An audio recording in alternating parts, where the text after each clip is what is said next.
Hey, Beasties to here, and welcome to week 6 of the VDL. This week we're playing against the Old English Ice Cubes. If y'all remember from my video of my draft analysis, you will know that I actually drafted with this team as we actually drafted each other's teams and then traded before the beginning of week 1. And so this is a little bit of a grudge match in that aspect to see whose team was actually better. In addition to that, we're both currently 2-3, and so this is a very big match for both of us and our hopes to possibly make playoffs. So looking at here, we can see what the specific matchup is, and they have some very concerning Pokemon to say the least. They have Tapu Koko, which is a very powerful Pokemon to my team. Its electric coverage and electric terrain does huge damage to pretty much everything. In addition, they have Latios, and which we struggled a lot with Latias earlier against the bulky dragons because it has very good coverage and is faster than a lot of my big Pokemon on my team. In addition, they have Fake Out and good damage from Mr. Mime Galar, and they also have a pretty reasonable Trick Room mode with Pokemon like Melodic and Steelix because they are pretty slow compared to my team. So with that, we can kind of look at the team I decided to bring. I decided to bring all 3 of the genies, as most weeks I have, and I brought Hawlucha, Articuno, and Scyther. So the genies, I decided to go with all physical on Landorus with the Yachi Berry. I definitely think this is a little bit awkward. Maybe it's worth running something like Earth Power in order to counteract Wide Guard Steelix, but I decided that this seems like fine because I feel like I'm not too concerned with Steelix as a whole. Next up, we have Tornadus with the Wakan Berry to be able to guarantee survive anything from Tapu Koko, and then be able to have Tailwind, and then Heat Wave and Air Slash does very good damage into everything. Thunderous with the Assault Vest is very bulky. There are not many Pokemon on their team that can do huge chunks of damage to it with the Assault Vest, and its coverage with Dark, Electric, Fighting, and Poison does huge damage and pretty much can 2-shot anything, if not 1-shot, Pokemon on my opponent's team. On the right, we have, kind of the other ones. I guess the most noteworthy ones are probably starting with Articuno. It's Life Orb Articuno with Freeze Dry. Freeze Dry does massive damage with Life Orb into most of my opponent's team, and then Air Slash kind of covers the rest. I struggled a lot to figure out the last root move and decided on Roost because I think Roost is the best against Pokemon like Melodic, Mr. Mime Galar, and even Latios to a certain extent. Next, we have Scyther. Scyther is mainly there to do huge chunks of damage into Latios and Mr. Mime Galar. There's a chance that X-Scissor can one-shot both of them, depending on their specific bulk. And then we have Flying and Poison coverage to kind of hit everything else. A little bit awkward with it is it doesn't really hit Steelix. However, on the last mon, we have Hawlucha. Hawlucha has the Quick Guard to deal with Fake Out and Ice Shards from Mr. Mime. In addition, they have Close Combat and Iron Head, which hits everything for at least neutral. And then we have Encore to kind of punish, protects, and other non-damaging moves. And we have the Unburden, which mainly, if I get brought down to Sash, I can outspeed. And so, for example, if I'm in front of something like a Tapu Koko and it brings me down to Sash, I can Encore a party of Pokemon or Iron Head it. So with that, let's get into the match. So here we are for match 1. Looking at my opponent's team, they brought a lot of Pokemon I was expecting to see. The big one I wasn't really expecting to see is Flygon, because it didn't seem super exciting to my team, and they ended up dropping Mimikyu. And so with the drop of the Mimikyu and the addition of Flygon, I definitely feel like Articuno seems a lot more impressive because its Ice Freeze Dry actually hits 3 Pokemon for super effective. And in addition, it does fairly well defensively into the Mr. Mime. And so I definitely like the Articuno. And then the Tornadus also seems very good because, because I want to be able to outspeed them possibly, and also Heat Wave does pretty good damage. And so I decided to go with Tornadus Articuno as a lead because Articuno, like I said, seems very good damage this week based on what they brought. And then we brought the Landorus and Thunderous as electric resists, or as immunities, and there's big damage. So with that, let's get into the match. So my opponent leads Steelix and Mr. Mime, and I lead my Tornadus and Articuno. So looking at this, I'm expecting probably a Fake Out and a Rock Slide from Steelix, and so I decide to just go for the double attack into Steelix with Heat Wave and Ice Shard. Another thing that's noteworthy is that we do see that Steelix is Air Balloon, which means that Landorus is not as good of an answer to it, even though with Earthquake's not even necessarily the best answer. It only really 2 shots. And so, like I said, the main question is do I want to, attack into the expected fake out or not? And I decided I want to, and I just double up with big damage into the Steelix spots. So Mr. Mime fake outs into Tornadus, and with that we're able to get a freeze dry off into the Steelix, and it does a very good chunk of damage, and we're able to pop the air balloon, which is going to be relevant later on, hopefully.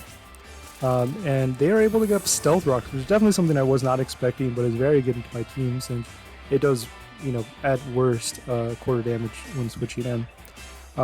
And so with that, I just go for the Heat Wave and the Air Slash into Mr. Mime, expecting a Protect into Steelix. However, Steelix ends up switching out, which I definitely was not expecting.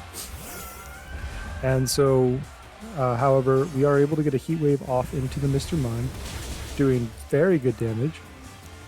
And with that, we also reveal a red card on the Melodic, which is something that was not expecting. However, with the Stone Edge, the Stealth Rocks, it makes sense because it forces Pokemon in to take some extra damage. However, luckily for me, they bring in Landorus, who looks very good in the board state right now, and we're able to get Mr. Mime really low. And here they are able to set up Trick Room though.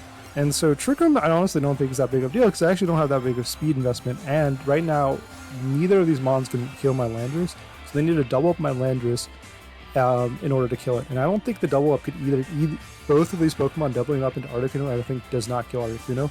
So I feel pretty safe just clicking Earthquake here and Freeze Dry to Melodic. This basically should be very safe unless they double up into my Landorus. And so here we see that we underspeed Melodic, which means they have some speed invested in a minute, and we get a huge chunk of damage into it with this. However, we also see Landorus underspeeds, which means that Melodic actually has a lot of speed investment because in order to outspeed my Landorus. And so with that, I actually surprisingly underspeed both of them in Trick Room, and with that I'm able to get a double knockout with Earthquake, getting a huge advantage. I definitely was not expecting to underspeed both of these. The main idea with me was I was expecting that them needed to double Ice Beam into my Landorus, and so, but the fact that I undersped made this incredibly easy. And so here, I feel pretty safe just going for the double up into the Steelix spot. Latias is not super concerning. Yeah, it's not super concerning, especially with the Pokemon I have in the back. And so I decided to go for the Steelix because that's the Pokemon that's currently I'm most concerned with. So Latias goes for a Protect, which means this is pretty much a perfect turn for me.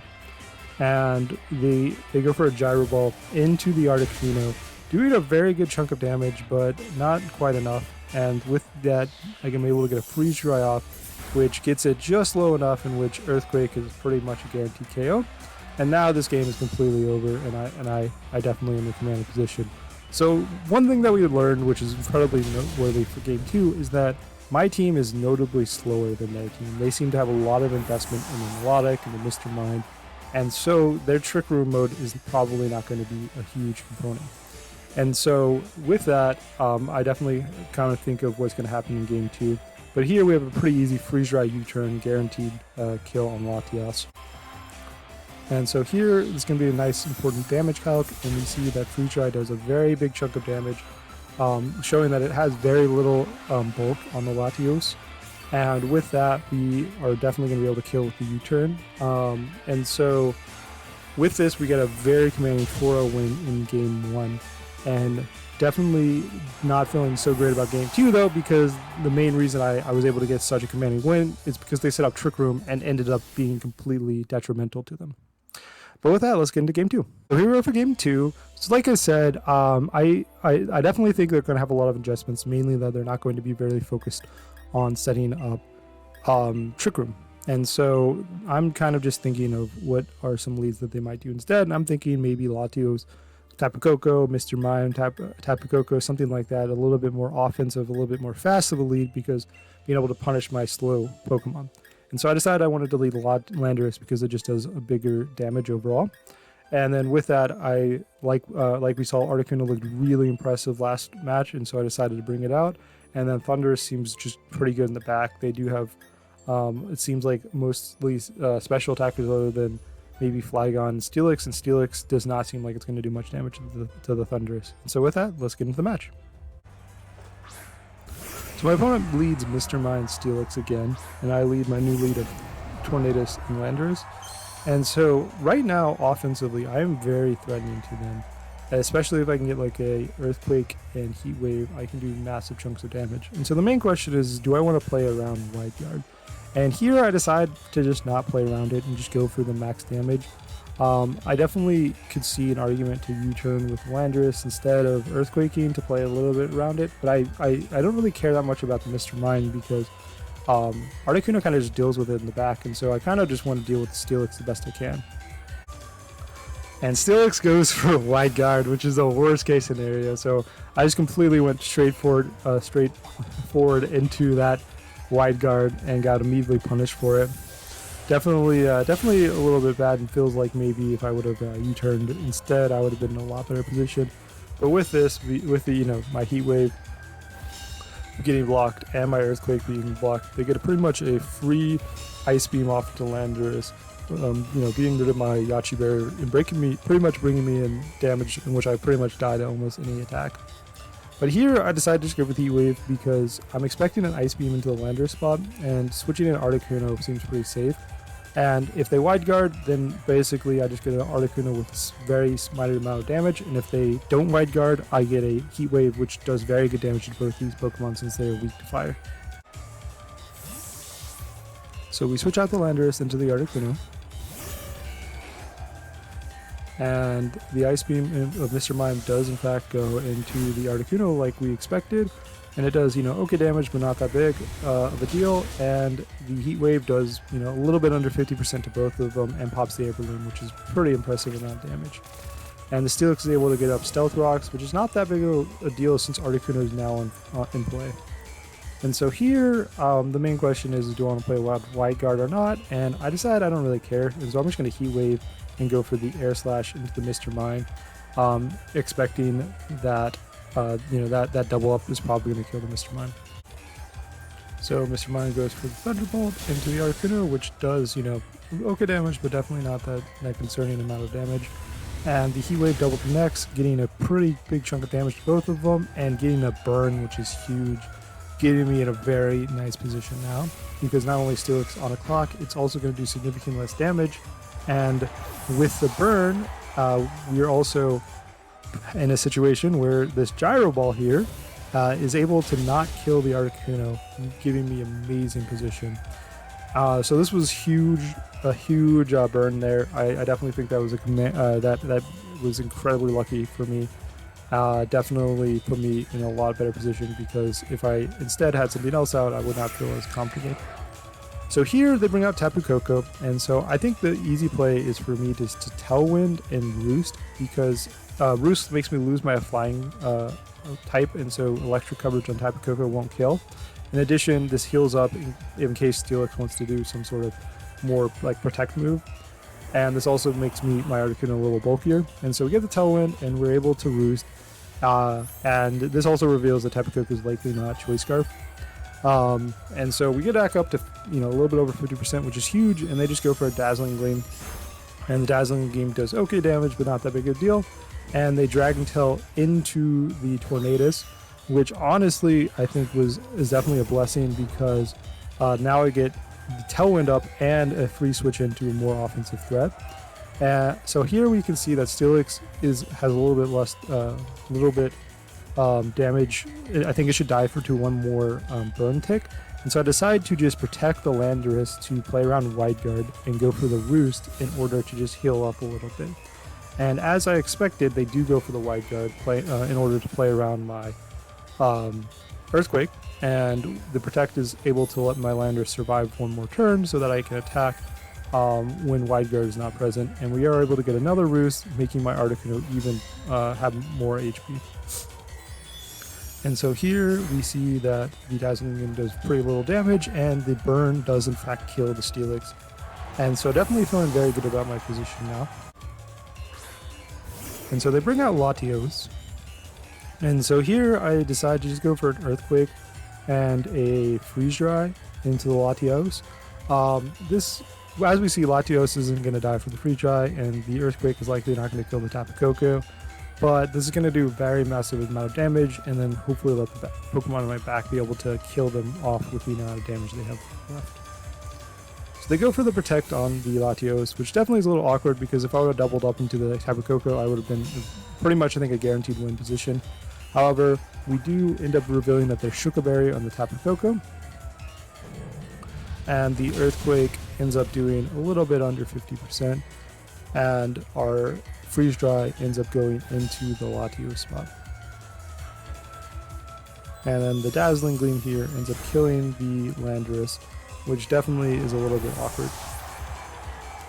But I still feel like I'm in a pretty good shape because now I can just bring in Tornadus, and the double up of Tornadus into Articuno should kill the Latios, and they just protected, so they shouldn't be able to do anything. And with that, we should be in pretty good shape. And so we go for the Air Slash and the Freeze Dry into the Latios. So they end up going for the double on Latios, which fails, luckily for me. However, I missed the Air Slash, which is definitely really awkward, because the Air Slash would have been enough damage to make this Freeze Dry probably kill. However, without the Air Slash miss, they are now in a pretty reasonable amount of health, definitely making this a little awkward for me. And they are able to get Electro Web off, which damage-wise is not that big of a deal, but puts me at -1 speed, which means that now my Articuno is not going to outspeed in Tailwind, which is definitely a really annoying aspect. However, we are in okay situation since we are able to get, we didn't die, so we were able to get a, because of the Lacan Berry, we were able to get a Tailwind up, and I end up just clicking Roost. This is definitely a mistake. I definitely think I should have protected with the Articuno here in order to get the switch out. The main reason behind that is because Tapu Koko's only revealed spread moves, and even though Articuno might never get another attack off, at least being there will minimize the amount of damage that Tapu Koko output does. And so here we're able to get the Tailwind up again, and Tapu Koko does go for an Electro Web, which double connects and is able to kill both of my Mons, which is definitely really sad. However, what we do see is that the Latios ends up going for Heal Pulse, which is huge, getting their Tapu Koko back to max HP and putting me in a not great position. And so now we have to bring out Thundurus, and Thundurus gets a little bit of chip with the rocks, and we have a 2v1. However, with the Tailwind, we do outspeed, and we do threaten to one-shot the Latios. And so the main question is, do I attack Latios or Tapu Koko? I decided to go for the Latios because offensively is the more scary Pokemon. And in addition to that, I do think I should be able to take some hits from the Tapu Koko. And so here they do protect the Latios, which is definitely sad because I could have gotten free damage into the Tapu Koko. And they are able to get a Dazzling Gleam off into me. And so the Dazzling Gleam is looking like it's going to do more damage than I want it to, and I don't know if I'll be able to take 3 more. And so here we just go for the Dark Pulse to kill the Latios. If I take Latios is going to do more damage than Tapu Koko, and so I definitely need to kill it. They go for the double protect, end up missing, which is very convenient for me that they missed both of their double protects this game. And the Dark Pulse hits, and we were able to get the kill. And so now it basically just comes down to some damage rolls on these Dazzling Gleams, because I don't think my Sludge Bomb is going to go one-hit KO. And from there, it looks like I think I might be able to live one more. So if Tapu Koko has a Protect, I think I lose. If they don't have Protect, I think I win, because I don't think the Sludge Bomb is going to kill. But Sludge Bomb is pretty much my only decision. And so we hit the Sludge Bomb, and it kills. I was not expecting that. I audibly gasped when this occurred, because I did not expect this to one-shot, and that one-shot was huge, giving me the win. And with that, I win 2-0 against Gurt, and I'm able to get 3-3 on the season, which puts me in a very reasonable position to get my preseason goal of going 4-4, and possibly even letting me have a route to playoffs. So, good match from Gurt. It was really close. I definitely got really lucky game 2, but, I'm really happy to get the win, and hopefully y'all enjoyed, and thank you for watching.